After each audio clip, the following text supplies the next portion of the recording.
Alors, Zohar, ce matin, parashat Kedoshim, velifne hiver, l'otiten mirchol, kemashmao. Dit Rabbi Shimon bar Yochai, dans la Torah, c'est écrit, devant un aveugle, tu mettras pas l'obstacle. Kemashmao. Qu'est-ce que c'est mashmao? D'abord, le sens simple. Qu'est-ce que c'est le sens simple? Il y a une aveugle.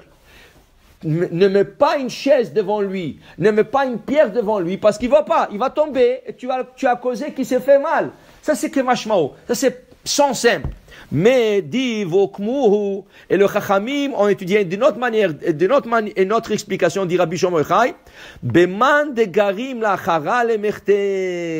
Celui qui cause à son ami de fauter, il a mis un obstacle devant un aveugle. Si tu dis à ton ami, est-ce que tu étais là-bas? Va voir qu'est-ce qu'il y a là-bas. Mais qu'est-ce qu'il y a là-bas? Il y a du non-kosher. Il y a des femmes décolletées, il y a des femmes qui sont pas tsniout, okay? Et le gars, il va là-bas, il mange non-kosher, il voit tout ce que... Qui c'est qui lui a causé là? Lui, il serait pas parti lui-même. C'est toi qui lui as envoyé là-bas. C'est ta faute. Tu as mis un obstacle devant un aveugle. Causer à quelqu'un de fauter, c'est comme exactement mettre une pierre ou un obstacle devant quelqu'un qui est aveugle. Lui, il est aveugle de Badavar. Il est aveugle dans cette chose. Et toi, tu lui as mis un obstacle. Ça, c'est la première explication du Zohar. Vechen, ainsi dit le Zohar.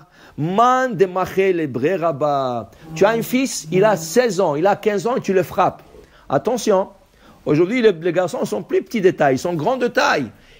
Tu frappes, il est du risque que le petit se défend en te frappant.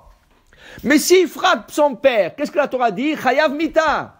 Mais c'est toi qui l'as provoqué. Tu as mis un obstacle devant un aveugle. Parce que tu l'as provoqué, maintenant qu'il t'a frappé, tu l'as causé, Beshamayim, Chayav Mita, mais c'est toi qui l'as provoqué. Alors c'est ta faute, tu lui as mis un obstacle. Il fallait lui crier, il fallait le parler, mais il ne fallait pas le frapper.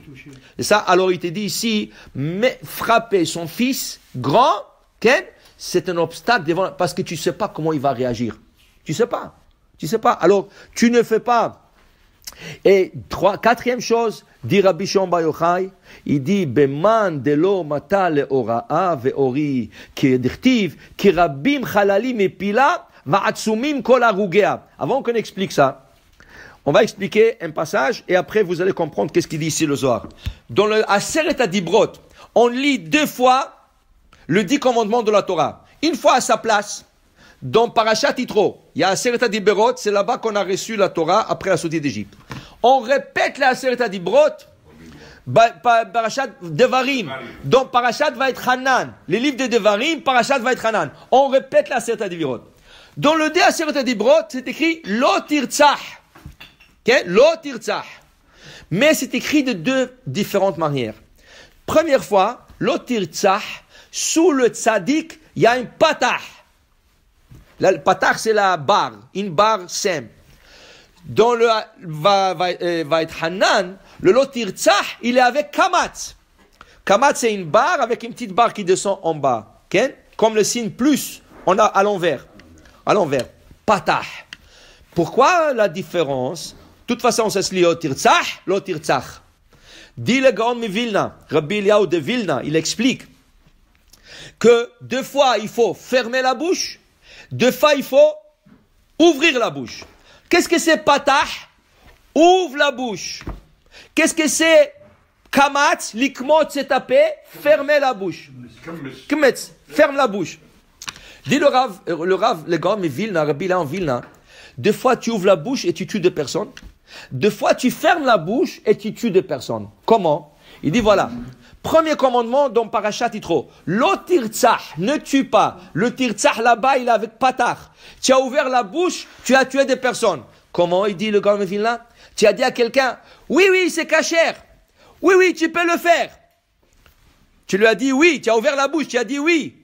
Alors maintenant le gars est en train de manger non kosher, et maintenant le gars est en train de faire une action pas kasher, et tu lui dis Shabbat, oui c'est permis de le faire Shabbat, il n'y a aucun problème, Et tu l'as ouvert la bouche, et tu ne sais pas de quoi tu parles.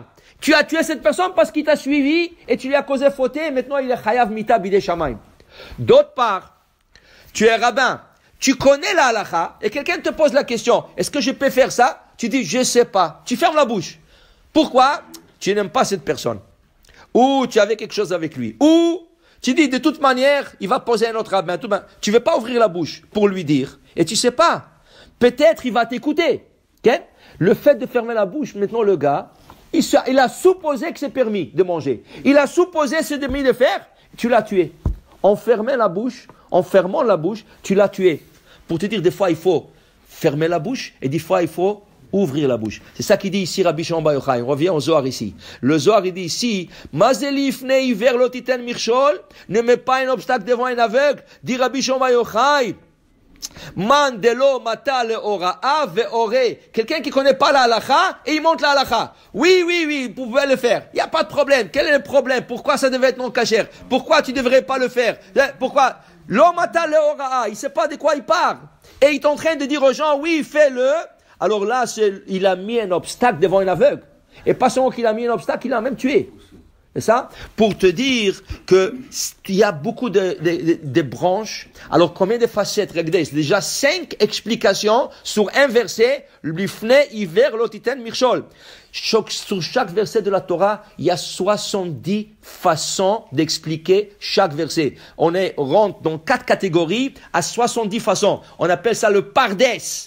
Pshat, Remesh, Drash, Sod. Pshat, Remesh, Drash, Sod. Ça, c'est les 4 façons d'expliquer la Torah. Et ces 4 façons se divisent en 70 facettes et en 70 explications. Alors, quand quelqu'un connaît une explication, tu crois que c'est la seule explication, il y a encore 69 à apprendre. Baruch Adonai Le'olam. Amen ve Amen.